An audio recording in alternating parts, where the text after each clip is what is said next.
الانبیاء ہیں، جو سید الانبیاء ہیں، ان کی ذات مبارکات اس قرآن کو نازل کیا ہے، اور یہ عربی زبان میں نازل ہوا ہے۔ ہر رات اور ہر دن کی بڑی فضیلت ہے، لیکن قرآن نے فرمایا اِنَّا أَنزَلْنَاهُ فِي لَيْلَةِ الْقَدْرِ وَمَا أَدْرَاكَ مَا لَيْلَةُ الْقَدْرِ لَيْلَةُ الْقَدْرِ خَيْرٌ مِّنْ أَلْفِ شَهْرٍ۔ اللہ نے اس قرآن کو لیلۃ القدر میں نازل کیا اور فرما دیا، فرمایا لیلۃ القدر وہ ہے جو 1000 مہینوں سے بھی افضل ہے۔ یہ اس کو اتارا رب نے ہے، لانے والے جبریل ہیں، امام الانبیاء پہ نازل ہوا ہے، اور عظمت والی رات میں یہ نازل ہوا ہے۔ اب سوال پیدا یہ ہوا ہے، یہ قرآن آیا کس کے لیے ہے؟ یہ قرآن آیا کس کے لیے ہے؟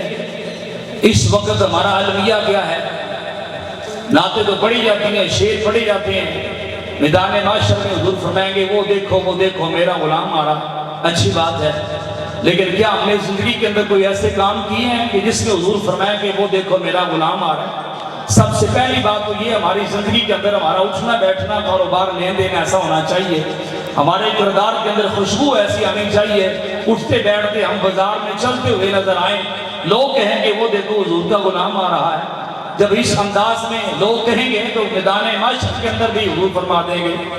اور یہ سورہ فرقان کی آیت نمبر 30 ہے، حضور شکایت کریں گے اللہ کی بارگاہ میں، وقال رسول یا ربی ان قوم اتخذوا هذا القرآن مہجورا۔ یہ حضور اللہ کی بارگاہ میں شکایت کریں گے، یا اللہ یہ میری قوم میں سے یہ لوگ ہیں جنہوں نے قرآن کو چھوڑ دیا تھا۔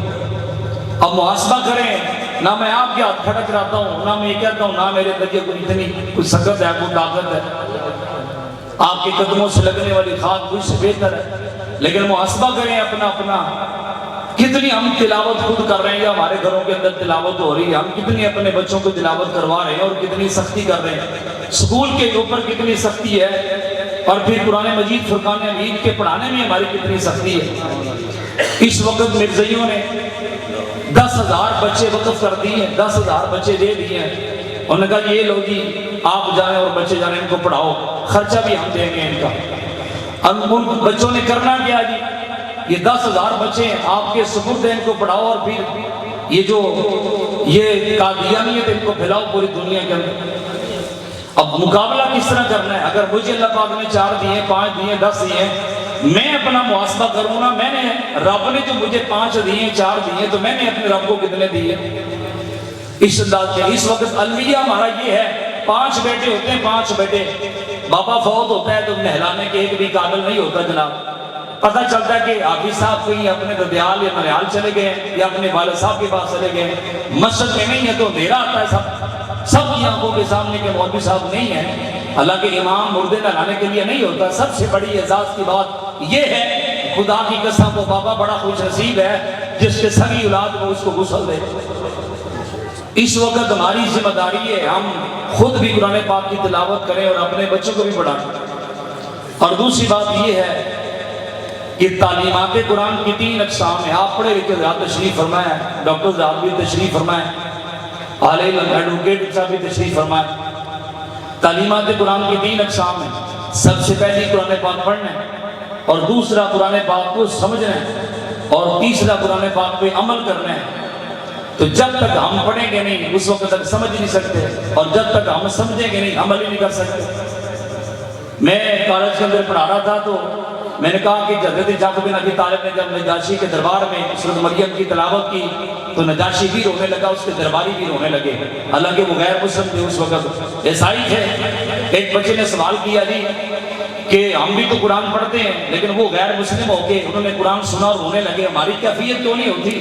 میں نے کہا بیٹا آپ کے سوال کے اندر ہی جواب ہے، ہماری کیفیت اس لیے نہیں ہوتی کیونکہ ہمیں ترجمے کا ہی پتہ نہیں ہے۔ ترجمہ کیا ہے؟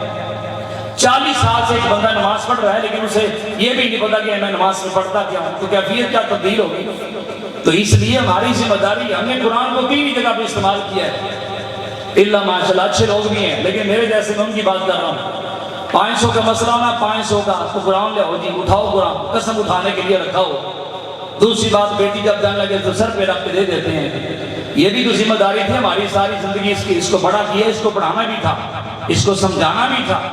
یہ آج حافظ محمد حماد اکرم صاحب انہوں نے قرآن پاک حفظ کر لیا ہے، یہ تو ابھی پہلی سیڑھی پہ قدم رکھا ہے، ابھی تو صرف پڑھا ہے، اس کے بعد اس کو سمجھنا بھی ہے۔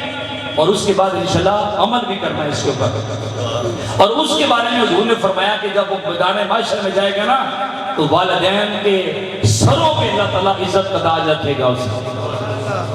تو پہلی قسم ہے قرآن پاک پڑھنا، اور آج بڑے لوگ ہیں، بڑے بڑے القابات ہیں نام کے ساتھ، لیکن قرآن نہیں پڑھنا آتا، لیکن وہ کہتے ہیں کہ آپ اگر ہم لوگوں کے سامنے پڑھیں گے تو شرم آئے گی۔ میں نے کہا یہ بڑی شرم ہے کہ جب قبر میں پہنچے گی وہ بڑی شرم ہے، یہ بڑی شرم ہے جب میدان محشر میں اگر حضور شکایت لگا دیں گے وہ بڑی شرم ہے۔ تو اس لیے یہ شرم والی بات نہیں، ہاں یاد رکھنا بڑی عمر کے اندر قرآن سیکھنا یہ میرے مصطفیٰ کے صحابہ کی سنت مبارکہ ہے۔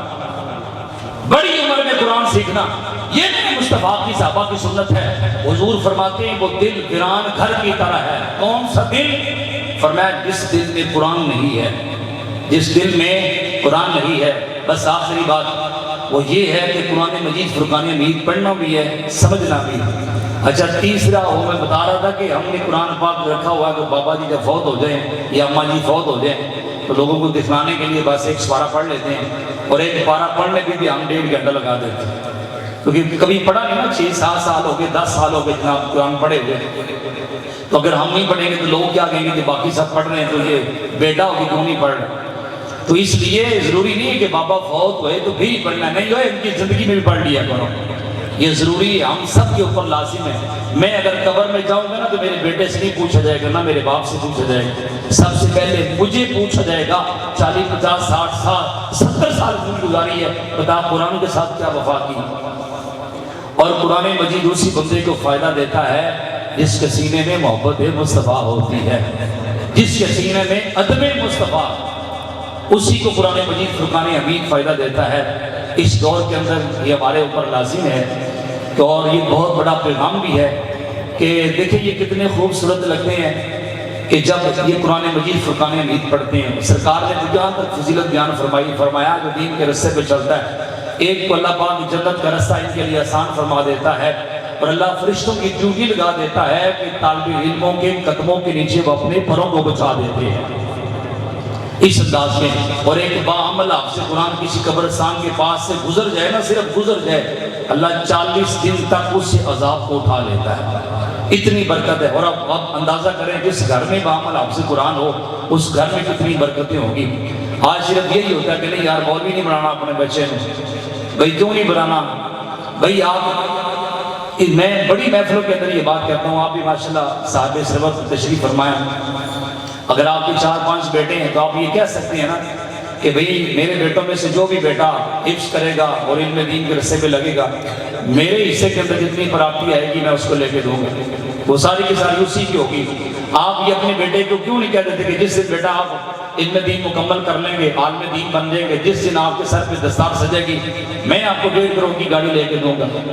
آپ نہ مولوی بنائیں جس انداز میں، وہ کہتے ہیں جی جناب آپ اس انداز میں اپنے بیٹے کو مولوی بنائیں نا، ایک اسکالر بنائیں بڑا، آپ کہیں کہ بیٹا 1.5 کروڑ کی گاڑی میں لے دوں گا، اور آپ جگہ جگہ جا کے دین کی خدمت آپ نے کرنی ہے، تو یہ بھی تو آپ کر سکتے ہیں نا اس انداز میں۔ ہم سب کی ذمہ داری ہے، اللہ پاک کی مقدس بارگاہ میں دعا ہے اللہ پاک ہمیں صحیح معنوں میں عمل کی توفیق عطا فرمائے۔